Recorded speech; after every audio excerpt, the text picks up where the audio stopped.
Ndagusoje kandi nkwifurije ibihe byiza ukurikiye Mountain News 24. Uyu munsi rero tugiye kubagezaho amakuru aramutse avugwa muri iki gitondo cyo kuwa 12 twezi kwa 11 2025.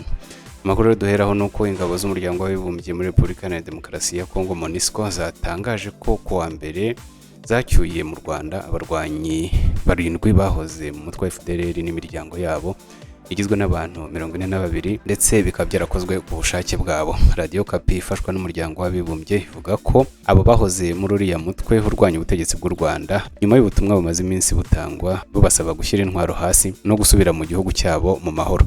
Hagati aho guhera mu kwezi kwa mbere uyu mwaka ishami ry'umuryango w'abibumbye ryita ku mpunzi rifatanyije n'abategetsi b'umutwe wa FCM 23 kugenzura bimwe mu bice by'intara ya Kivu ya ruguru ndetse na Kivu y'epfo bamaze gucyura mu Rwanda abanyarwanda bari 5,000 babaga muri Repubulika Iharanira Demokarasi ya Kongo. Radio Kapi kandi ivuga ko nyuma y'iminsi 3 bari mu nkambi z'agateganyo bashyikirijwe u Rwanda kuwa mbere banyuze ku mupaka wa Grande Barriere uri hagati ya Goma na Gisenyi bakakirwa n'abategetsi ku ruhande rw'u Rwanda. Uruhande rw'u Rwanda nk'uko BBC bivuga ntiruremeza kwakirwa kw'abo barwanyi n'imiryango yabo nyuma rero y'amasezerano y'i Washington yo muri Kamena no kuvuga kwezi kwa gatandatu uyu mwaka hagati y'u Rwanda na Repubulika Iharanira Demokarasi ya Kongo harimo ingingo yo gusenya umutwe wa FDLR. Mu kwezi gushize ingabo za leta ya Kongo FARDC zasohoye itangazo rigaragaza ko rihamagarira abarwanyi b'uwo mutwe gushyira intwaro hasi bakamanika amaboko, bitaba ibyo hagakoreshwa imbaraga. Nyuma rero iryo tangazo ubutumwa nk'ubwo bumaze iminsi butangwa n'abategetsi mu nzego z'ibanze n'igisirikare mu duce twa Warikare mu ntara y'Kivu y'Amajyaruguru, aho bivugwa ko hari abarwanyi benshi b'umutwe wa FDLR. Ibinyamakuru muri Kongo bivuga ko ubwo butumwa butangirwa ku mihanda hakoreshejwe indangururamajwi, ubundi hakifashishwa indege za drone zigenda zijugunya inyandiko z'ubutumwa bugenewe abo barwanyi. Mu gihe leta ya Kongo ishinja y'u Rwanda gufasha umutwe wa FCM 23, leta y'u Rwanda nayo ishinja Kongo gukorana n'abarwanyi ba FDLR.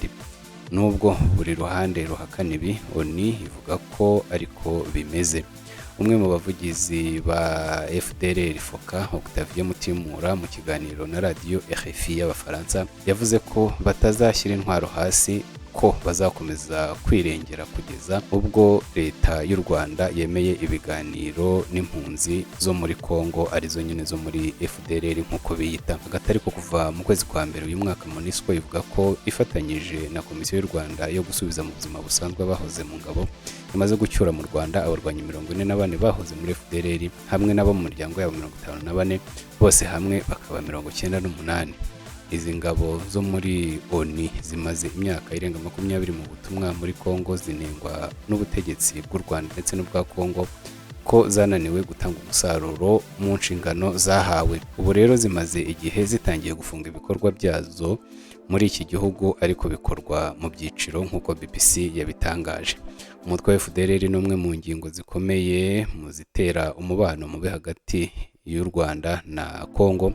Amasezerano rero y'amahoro y'i Washington nk'uko mwabikurikiye hagati ya leta zombi agaruka ku mutwe wa FDLR inshuro ngo zirenga 40 muri izi nyandiko z'amasezerano. Ishingiro ryayo riri ku ngingo ebyiri z'ingenzi, ni ukuvuga guhagarika ibikorwa cyangwa gukuraho ingamba zo kwirinda z'u Rwanda ndetse no gusenya umutwe wa FDLR. Leta ya Kongo isobanura iyo ngingo ya mbere ivuga ko u Rwanda ruzavana ingabo zarwo muri Kongo, mu gihe u Rwanda rwo ruvuga ko rwafashe gusa ingamba zo kwirinda no kurinda imipaka yarwo. Indi nkuru rero tugiye kubagezaho iravuga ku ivugurura ry'imiturire, inzu zihendutse ndetse n'ibikubiye muri politike y'imijyi mu Rwanda. Iyi nkuru rero ivuga ko Minisitiri w'ibikorwa remezo Dr Jimmy Gasore yatangaje ko politiki y'igihugu y'imiturire mu mijyi mu Rwanda ivuguruye yerekana ko igihugu cyahisemo inzira yo kuvugurura imiturire mu gukemura ibibazo bishingiye ku kubona amacumbi yifuzwa bijyanye n'icyerekezo cy'u Rwanda.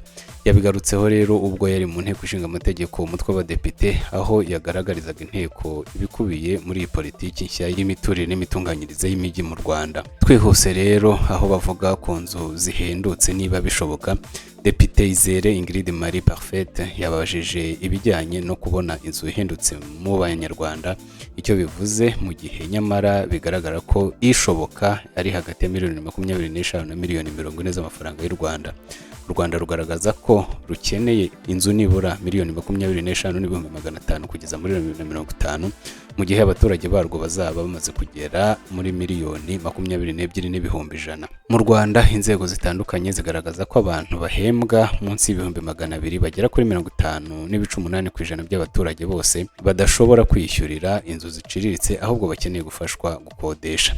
Minisitiri Dr Jimmy Gasore yagaragaje ko igipimo kigenderwaho mu bijyanye n'imiturire bisaba ko umuntu aba mu nzu ijyanye na 1/3 cy'ibyo yinjiza. Yavuze ko iyo umuntu yishyura inzu irenze 1/3 cy'umushahara cyangwa ibyo yinjiza aba mu nzu ihenze.